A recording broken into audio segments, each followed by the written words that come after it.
is not fun? Well, I, Makwana Namreka, is here to show you that maths is just a fun challenge. It is as easy as y equals to mx plus c. And for those of you who didn't know, it is as easy as a straight line.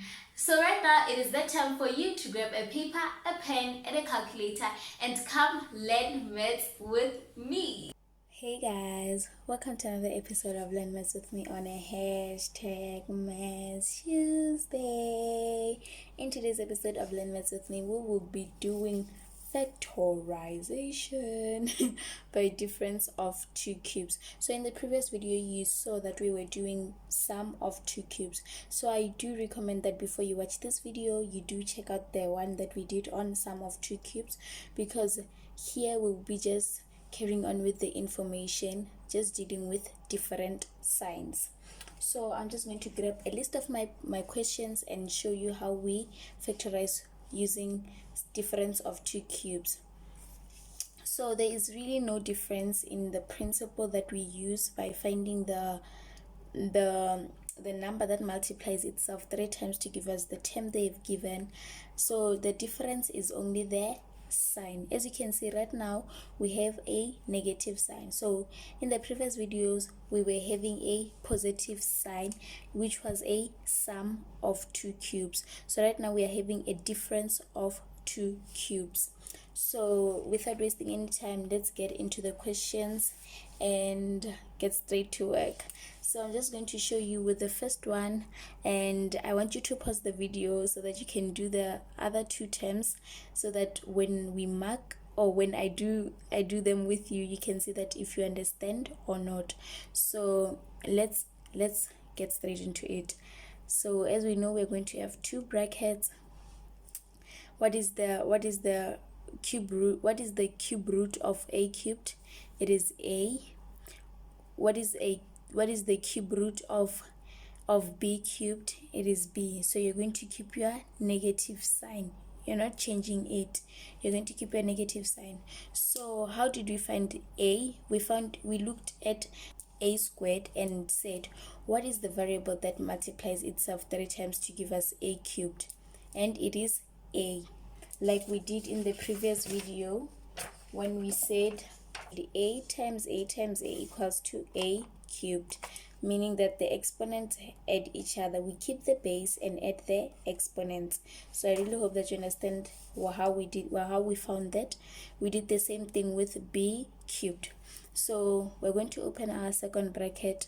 We're going to use the terms inside the first bracket to find the terms in the second bracket. So you're going to first square the first term, which is a. It will give you a squared. Right now, since I told you that the middle term will take an opposite sign from the one in the first bracket. So in the previous video, when we had a positive sign here, we put a negative sign here. So right now we have a negative sign, so we have to put a completely opposite sign to this negative sign, which will be a positive sign. So as you can see, we have a negative here, meaning that our middle term will take a positive sign. So how do we find the middle term? We find the middle term by multiplying the terms in the first bracket. A multiplied by b, it's a b, and then you square the last term. Don't forget to put your positive sign. The last term is always positive, no matter is difference of two cubes or is sum of two cubes. And then you square your last term, which will give you b squared.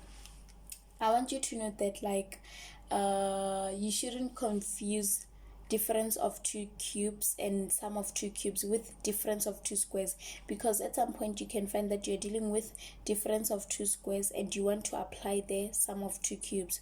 So just beware of that mistake.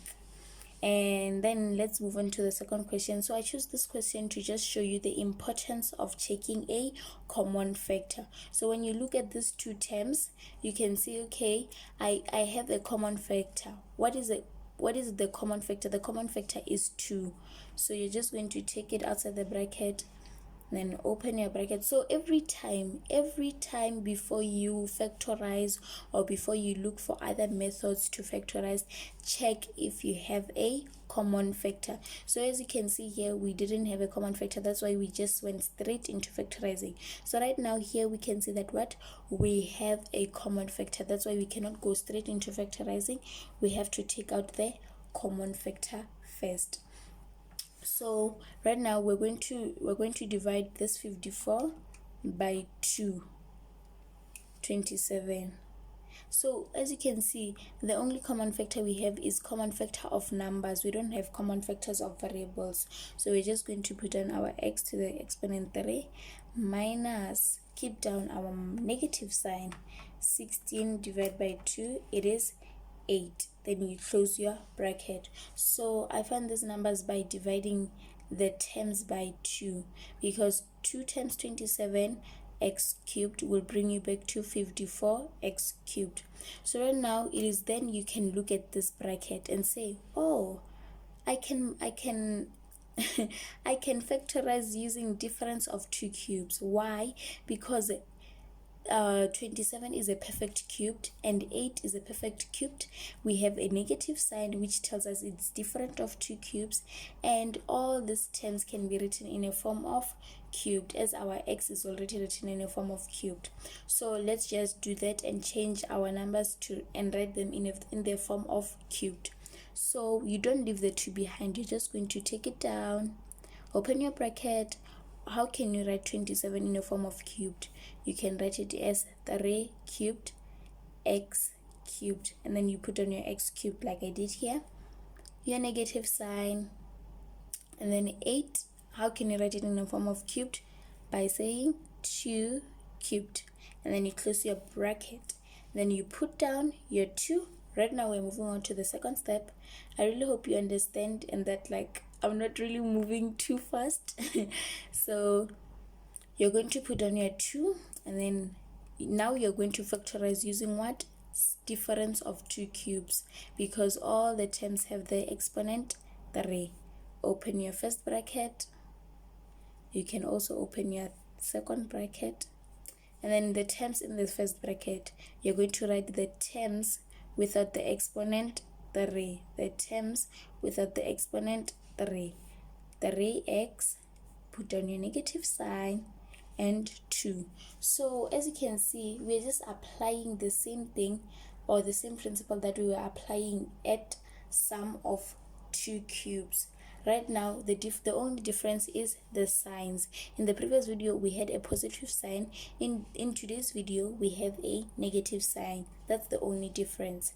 So we're going to use the terms in the first bracket to find the terms in the second bracket. We still do the same thing.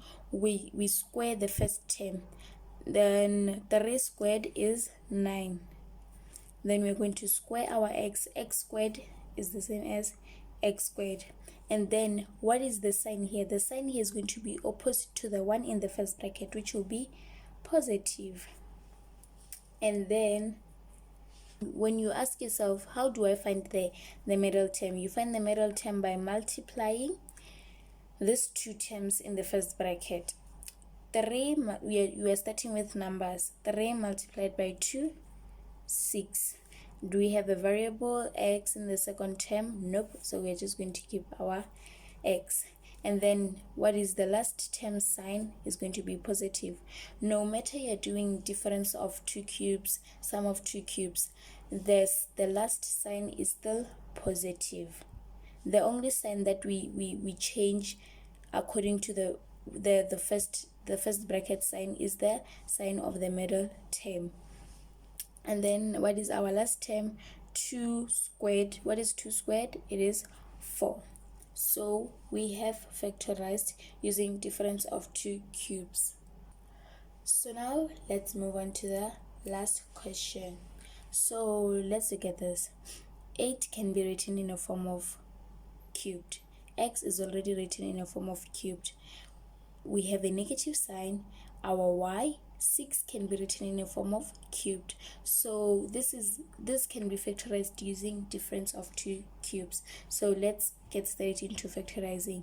First, let's change these terms and write them in their form of cubes so that we can understand when we factorize. So what is 8 in its form of cubed? It is 2 to the exponent 3. Put in our x to the exponent 3 minus y. So what is the product of 6? Like, what is the number that we can multiply with 3 to give us 6? It is 2 times 3. So we have looked for a number that can be multiplied with 3 to give us 6. So y to the exponent 2 multiplied by 3 is the same as y to the exponent 6. So we can just write down this 2x to the in one bracket all to the exponent 3, because it just shows that this 2 has an exponent 3 and this x has an exponent 3. Then we put down our negative sign, and then we can put down our y squared to the exponent 3, which shows that these two exponents are multiplying each other because of the law that says when an exponent is raised to another exponent, the exponents multiply. So if you were dealing with difference of two squares, having something like this, having 6, you're going to write your 2 outside the bracket and your 3 inside the bracket, because at difference of two squares we are looking for the exponent 2. So right now, since we are doing difference of 2 cubes, we are looking for the exponent 3. Then it is the one that you put outside the bracket. I really hope that you understand that. So right now, let's open our 2 brackets.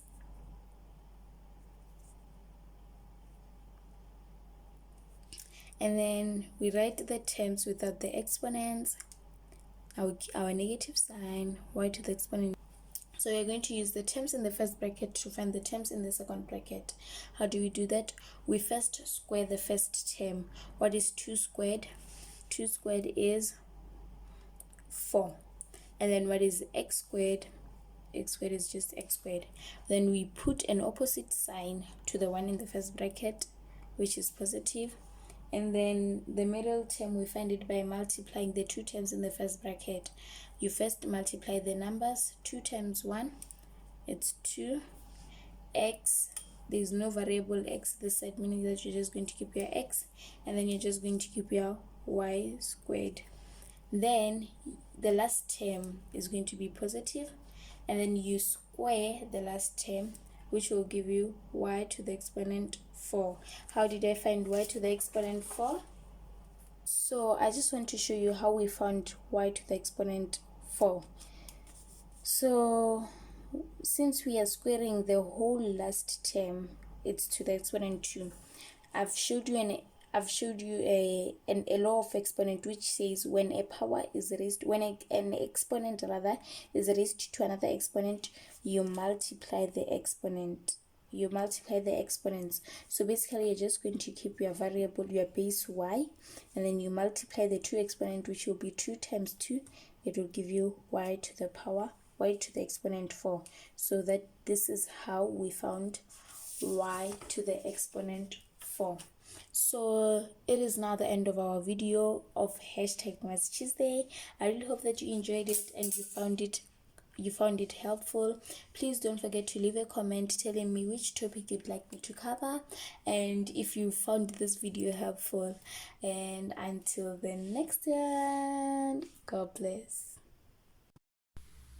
If you enjoyed this video, please give it a thumbs up and tell me in the comment sections which topic you'd like me to cover. And remember, I do not promise to know everything, but I do promise to share and help where I can.